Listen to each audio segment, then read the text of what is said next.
Hey everyone, welcome back to my channel. আমি সুস্মিতা চলে এসেছি আবার একটা নতুন ব্লগ নিয়ে। এই প্রচণ্ড ঠান্ডায় ব্ল্যাঙ্কেট থেকে বেরোনোর দুঃখটাই আলাদা রকমের। তবুও অনেক কষ্টে নিজের মনকে বুঝিয়ে ব্ল্যাঙ্কেট থেকে বেরিয়ে এলাম। রান্নাঘরে ঢুকেই আগে ভাগে ইডলিটা চাপিয়ে দিয়েছিলাম, তাই ব্রেকফাস্টটা খুব তাড়াতাড়ি হয়ে গিয়েছিল। আর ওই আদা রসুন পেঁয়াজ লঙ্কা এগুলো সব কুচিয়ে নিচ্ছি। আর কালকে মা একটা গাছের এঁচড় একবারে কেটে কুটে পাঠিয়েছিলেন, মানে আমার শাশুড়ি মা। আমার শ্বশুর বাড়িতে অনেক গাছ আছে, তো এই এঁচড়টা আমাদের নিজেদের গাছেরই, আর পেঁপেটাও তাই।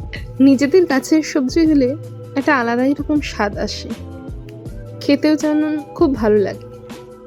বেলা তো অনেকটাই হয়ে গিয়েছিল, যদিও সূর্যি মামার দেখা আজকাল পাওয়াই যায় না, খুবই দুষ্কর, কিন্তু পেট তো আর মানবে না, কাজেই লেগে পড়েছি রান্না বান্নার কাজে। আর এখন কীরকম কুয়াশা বলুন, সারাক্ষণ যেন কুয়াশায় ঢেকে থাকছে। 8টা বাজলেও মনে হয় যেন এখন সবে সকাল 6টা, আবার 12টা বাজলেও মনে হয় যেন এখন সবে 9টা। এই ওয়েদারটা এতই বাজে যে আমার আর বলার কিছু নেই। এই শীতকালে নাকি ছাদে রোদে বসে মাধ্যমিকের টেস্ট পেপার সলভ করতাম, মনে করলেই কেমন যেন মন খারাপ হয়ে যায়। অনেকগুলো বছর আগের কথা, কিন্তু তার সাথেও তখন কিন্তু এরকম ওয়েদার থাকতো না, তখন একটা রোদের তেজ থাকতো।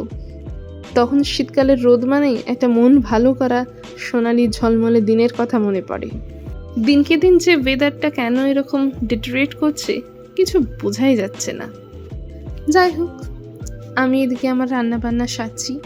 এবার তেলে পেঁয়াজ আদা রসুন কাঁচা লঙ্কা সব কটা যে কুচি করেছিলাম সেটা দিয়ে দিচ্ছি, মানে ভেজে নিচ্ছি। তো ভাজা হয়ে গেছে, তুলে নিলাম। আর এরপরে বাঁধাকপিটা দিয়ে দিলাম। তবে এই বাঁধাকপিটা অবশ্য বাড়ির নয়, এই বাঁধাকপিটাই একমাত্র আমাদের কেনা।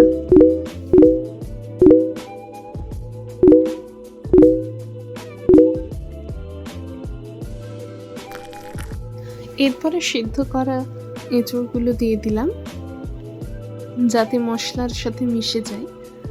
আসলে আমি কী করি, প্রেশার কুকারে নুন ছাড়া কিছুই দিই না, তার কারণ প্রেশার কুকারটা ধুতে বড্ড কষ্ট হয় আমার।